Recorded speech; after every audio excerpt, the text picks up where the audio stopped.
लंबी चली नाराजगी के बाद आखिरकार कांग्रेस के सीनियर नेता गुलाम नबी आजाद ने भी इस्तीफा दे ही दिया।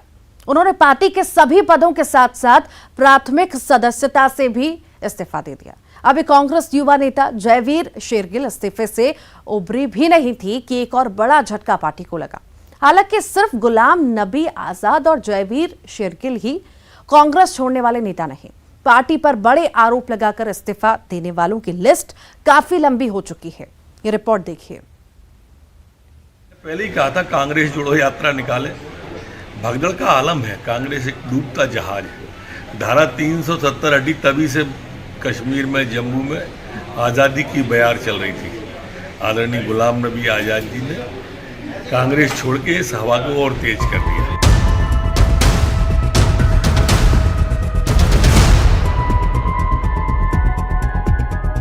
कांग्रेस की भारत जोड़ो यात्रा पर जब मध्य प्रदेश के गृह मंत्री नरोत्तम मिश्रा ने तंज कसा और कहा कि पार्टी को कांग्रेस जोड़ो यात्रा निकालनी चाहिए, तो विपक्ष ने ऐतराज जताया। लेकिन अब कांग्रेस के सबसे बड़े और सीनियर नेताओं में से एक गुलाम नबी आजाद ने नसीहत दी है कि पार्टी नेतृत्व को भारत जोड़ो यात्रा के पहले कांग्रेस जोड़ो अभियान चलाना चाहिए। जी हाँ, गुलाम नबी अब कांग्रेस से आजाद हो गए हैं और अपने 5 पन्ने के इस्तीफे में उन्होंने पार्टी को आईना दिखाने की कोशिश की है।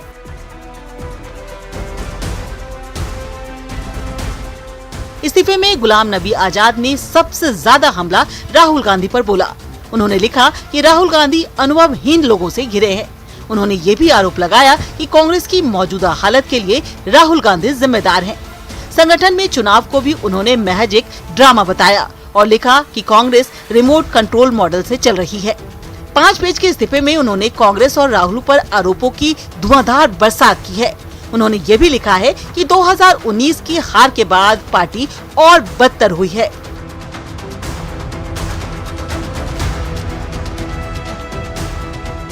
वैसे तो 2019 में हार के बाद कांग्रेस को अब तक कई बड़े झटके लग चुके हैं, लेकिन गुलाम नबी आजाद का कांग्रेस से बरसों का नाता तोड़ना पार्टी के लिए सबसे बड़ा झटका माना जा रहा है। एक नजर डालते हैं कांग्रेस के साथ गुलाम नबी आजाद के सियासी सफर पर। 1980 में महाराष्ट्र के वाशिम से लोकसभा चुनाव जीता। 1982 में केंद्रीय कैबिनेट में मिली जगह। 1985 में दूसरी बार लोकसभा चुनाव में जीत मिली। 1990 में पहली बार राज्यसभा के लिए चुने गए।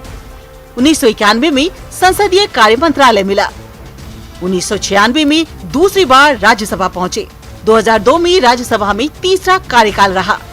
2005 में जम्मू कश्मीर के मुख्यमंत्री बने। 2009 में राज्यसभा में चौथा कार्यकाल रहा। 2014 राज्यसभा में नेता प्रतिपक्ष बनाया गया और 2015 में 5वीं बार राज्यसभा के लिए चुने गए। 1980 से अब तक कई मंत्रालय और समितियों की जिम्मेदारी संभाली।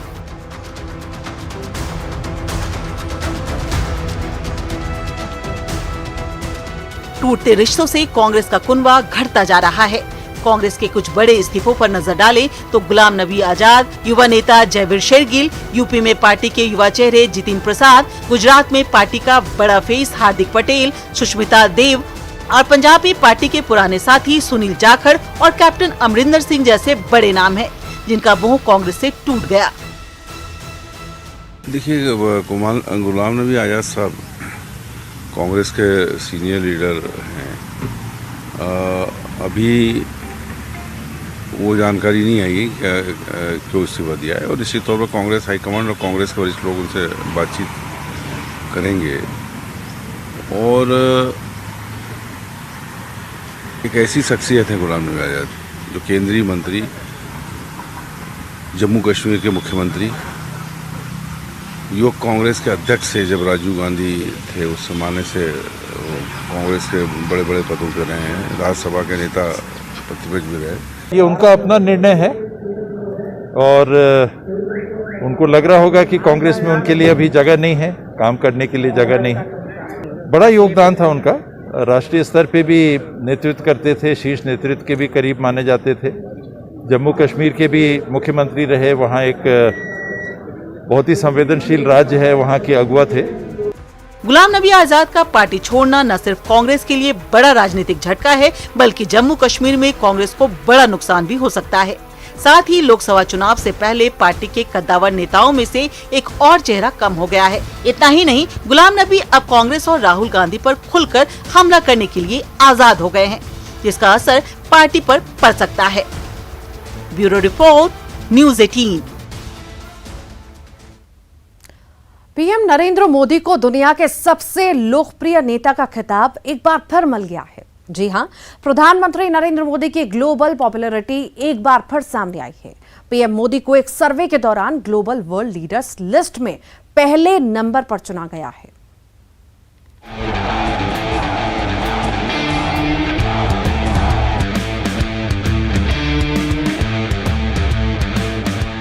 प्रधानमंत्री नरेंद्र मोदी एक बार फिर दुनिया के सबसे लोकप्रिय नेता बन गए हैं।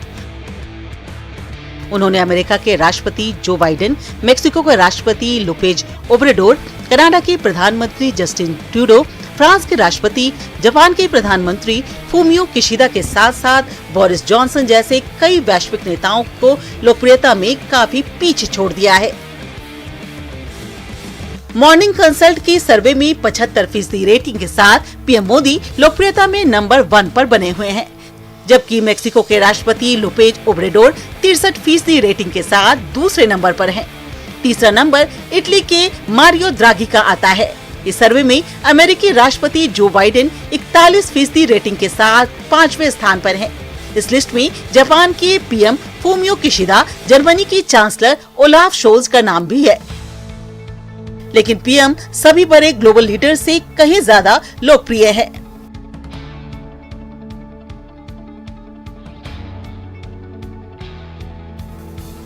इस सर्वे का नतीजा पीएम मोदी के काम के रिपोर्ट कार्ड की तरह देखा जा रहा है। सर्वे ये साफ जाहिर करता है कि अब वक्त भारत का है, पीएम मोदी का है। दुनिया में भारत के बढ़ते दबदबे और ग्लोबल लीडर के तौर पर पीएम मोदी स्वीकार्यता का इससे बड़ा प्रमाण और क्या हो सकता है।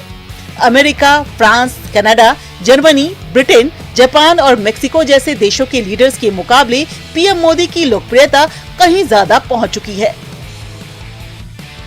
एक तरफ पीएम की लोकप्रियता का बेहतरीन रिपोर्ट कार्ड मिला है, तो दूसरी तरफ कांग्रेस नेता राहुल गांधी को पार्टी के बड़े नेता गुलाम नबी आजाद ने एक रिपोर्ट कार्ड थमा दिया है।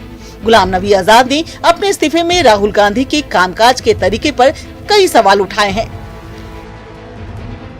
इस्तीफे में गुलाम नबी आजाद ने सबसे ज्यादा हमला राहुल गांधी पर बोला है। उन्होंने लिखा कि राहुल गांधी अनुभवहीन लोगों से घिरे हैं। उन्होंने ये भी आरोप लगाया कि कांग्रेस की मौजूदा हालत के लिए राहुल गांधी जिम्मेदार हैं। संगठन में चुनाव को भी उन्होंने महज एक ड्रामा बताया और लिखा कि कांग्रेस रिमोट कंट्रोल मॉडल से चल रही है। 5 पेज के इस्तीफे में उन्होंने कांग्रेस और राहुल पर आरोपों की धुआंधार बरसात की है। उन्होंने ये भी लिखा है कि 2019 की हार के बाद पार्टी और बदतर हुई है। लोकसभा चुनाव से पहले सिर्फ देश में ही नहीं बल्कि वैश्विक स्तर पर पीएम मोदी की बढ़ती लोकप्रियता और कांग्रेस के बड़े नेताओं द्वारा पार्टी और राहुल गांधी पर उठाए जा रहे सवाल कांग्रेस के लिए चिंता की बात है। Bureau report, news 18। छत्तीसगढ़ में बीजेपी विधानसभा चुनाव के लिए कमर कस ली है। प्रदेश अध्यक्ष और नेता प्रतिपक्ष का चेहरा बदले जाने के बाद अब पार्टी ने चुनावी तैयारी और रणनीति पर फोकस बढ़ा दिया है और इसी कड़ी में अब गृह मंत्री अमित शाह भी कल रायपुर पहुंच रहे हैं। गृह मंत्री अमित शाह पार्टी रायपुर के दफ्तर में पदाधिकारियों और कार्यकर्ताओं से मुलाकात करने वाले हैं। अगले साल सूबे में विधानसभा चुनाव होने वाले हैं। ऐसे में छत्तीसगढ़ का सियासी पारा चढ़ने लगा है। केंद्रीय गृह मंत्री अमित शाह शनिवार को छत्तीसगढ़ के दौरे पर आ रहे हैं। एक दिनी दौरे पर अमित शाह कुछ घंटे रायपुर में बिताएंगे और कई कार्यक्रमों में शिरकत के बाद अमित शाह शाम को बीजेपी की बैठक लेंगे। अमित शाह के इस दौरे पर बीजेपी की चुनावी तैयारियों के लिहाज से इसे काफी अहम माना जा रहा है। हाल ही में पार्टी ने प्रदेश अध्यक्ष और नेता प्रतिपक्ष को बदला है। जाहिर है 2023 के विधानसभा चुनाव से पहले राज्य में पार्टी ने सत्ता से लेकर संगठन तक सारे पेचों को कसना शुरू कर दिया है। नए नेता प्रतिपक्ष और प्रदेश अध्यक्ष की अगुवाई में बेरोजगारी के खिलाफ हल्ला बोल प्रदर्शन को बीजेपी अब तक का सबसे बड़ा आंदोलन बता रही है। यानी पार्टी ये संदेश देना चाहती है कि अब नेतृत्व मजबूत है, पार्टी का सबसे ज्यादा फोकस बस्तर पर है, क्योंकि 2018 के विधानसभा चुनाव में बस्तर की 12 में से 12 सीटों पर बीजेपी को करारी हार झेलनी पड़ी थी। ऐसे में सबसे बड़ी चुनौती बस्तर में साख मजबूत करने की है। हाल के दिनों में केंद्रीय नेताओं ने भी बस्तर का दौरा किया था। तब ये बात सामने आई थी कि राज्य के बीजेपी के नेताओं और पदाधिकारियों की परफॉर्मेंस रिपोर्ट अच्छी नहीं, लेकिन अब बड़े बदलावों के साथ पार्टी चुनावी तैयारी में जुट चुकी है। बीजेपी मिशन 2023 के तहत 2018 में खोई हुई सत्ता वापस पाने की पुरजोर तैयारियां कर रही है। केंद्रीय संगठन को अब इस बात का इल्म है कि प्रदेश में संगठन को मजबूत करना जरूरी है। अजय जामवाल की नियुक्ति और उनके आते ही बदलावों का दौर ये बताने के लिए काफी है कि केंद्रीय नेतृत्व छत्तीसगढ़ को लेकर गंभीर दिखाई दे रहा है। हालांकि अब सूबे में कांग्रेस की मजबूत साख बीजेपी के लिए एक बड़ी चुनौती अब भी है। बीजेपी ने अजय जामवाल को क्षेत्रीय संगठन महामंत्री बनाकर बड़ी जिम्मेदारी दी है, जबकि डी पुरंदेश्वरी पार्टी की प्रदेश प्रभारी हैं। ये दोनों नेता भी संगठन को मजबूत करने में जी जान से जुटे हैं। नए बदलावों से बीजेपी के क्षेत्रीय और जातिगत समीकरण साधने की भी कोशिश है, लेकिन अब भी सबसे बड़ी चुनौती बस्तर में जमीन मजबूत करना है। बहरहाल 2023 का मुकाबला आसान नहीं, लेकिन बीजेपी ने कमर जरूर कस ली है। Bureau report, news 18। कोरोना काल के समय पनपे ऑनलाइन लोन ऐप ने आज कई घरों को तबाह कर दिया है। दक्षिण के राज्यों में इसने कई लोगों की जान ले ली। इसका आतंक मध्य प्रदेश में भी देखने को मिल रहा है। कुछ दिन पहले इंदौर में एक परिवार की मौत की वजह बना, जिसके बाद सरकार ने सख्ती दिखाई। गृह मंत्री नरोत्तम मिश्रा ने गूगल से इन ऐप पर कार्रवाई को कहा, जिसके बाद अब 2000 से ज्यादा लोन ऐप इससे हटा दिए गए हैं।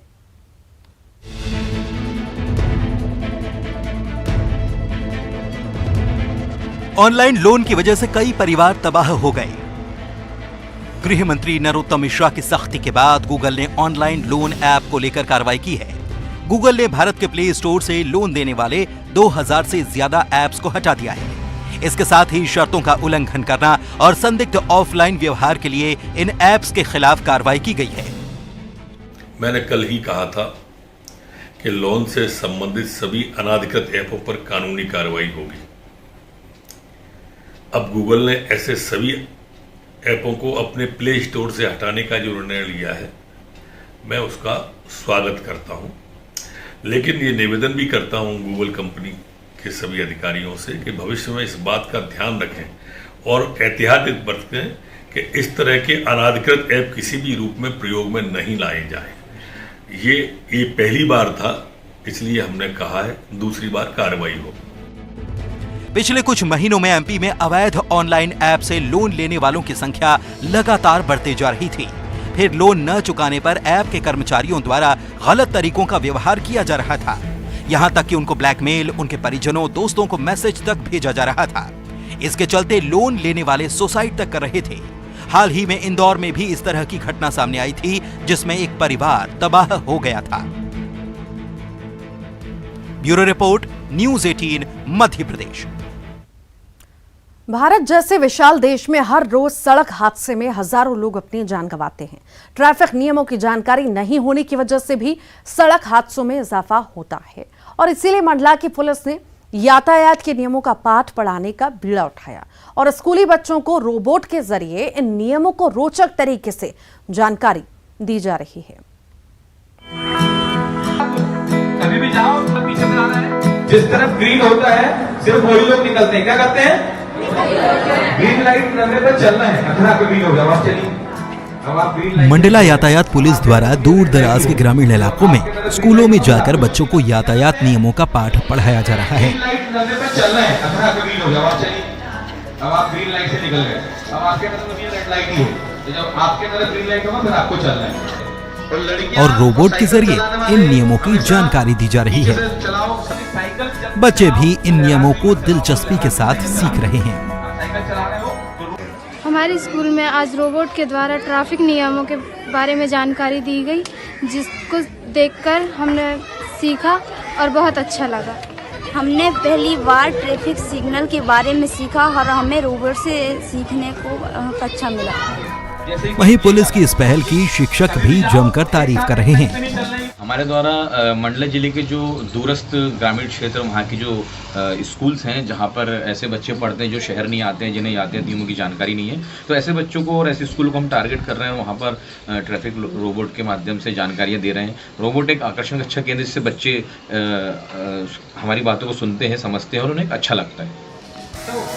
दरअसल ट्रैफिक सूबेदार योगेश राजपूत ने कबाड़ से जुगाड़ कर ये रोबोट बनाया है, जो चिलवन चौराहे पर भी कुछ देर काम करता है।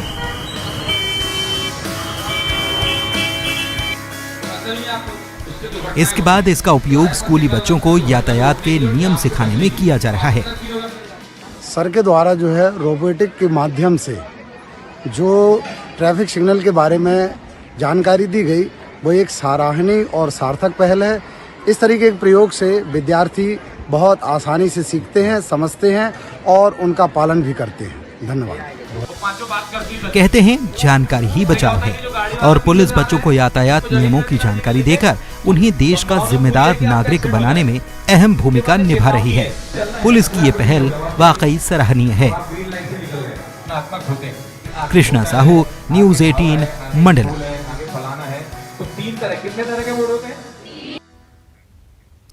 रिलायंस फाउंडेशन और वाइटल वॉइस ग्लोबल पार्टनरशिप ने women leader India fellowship launch की है, जिसका मकसद भारत में दुनिया की सबसे बड़ी चुनौतियों का सामना करने वाली महिला नेताओं के लिए एक समर्थन की प्रणाली तैयार करना है।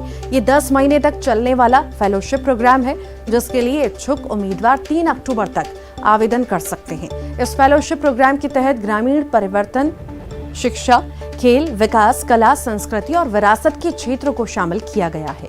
फेलोशिप इन क्षेत्रों के 50 महिला नेताओं को नेतृत्व क्षमता के निर्माण और कौशल विकास में मदद प्रदान करेगी, और इन महिलाओं को समूह में भाग लेने के लिए भी चुना जाएगा। लॉन्चिंग के मौके पर रिलायंस फाउंडेशन के चेयरमैन ने कहा कि ये मिशन दुनिया बदलने की ताकत रखने वाली महिलाओं के नेतृत्व, निर्माण और कौशल विकास में मदद करेगा। हम महिलाओं की सामूहिक और रचनात्मक शक्ति में विश्वास करते हैं कि वो न केवल खुद को बल्कि अपने परिवारों और समुदायों को भी सशक्त बनाएं। जब महिलाएं महिलाओं पर भरोसा करती है और एक साथ हो जाती है, तो वो एक नेटवर्क और नेतृत्व की प्रणाली का निर्माण करती है, जो उनके आसपास की दुनिया को बदलने में मदद कर सकती है। महिलाओं के बीच इसी नेतृत्व को आगे बढ़ाना और समर्थन करना हमारा मिशन है। रिलायंस फाउंडेशन और वाइटल वॉइस की ओर से संचालित वुमेन लीड इंडिया फेलोशिप प्रेरणादायक महिला नेताओं की मदद में एक महत्वपूर्ण कदम है, जो भारत में सामाजिक परिवर्तन को बढ़ाने में सबसे आगे होंगी। और इसी के साथ ही फिलहाल के लिए इस बुलेटिन में इतना ही। खबरों का सिलसिला लगातार जारी रहेगा।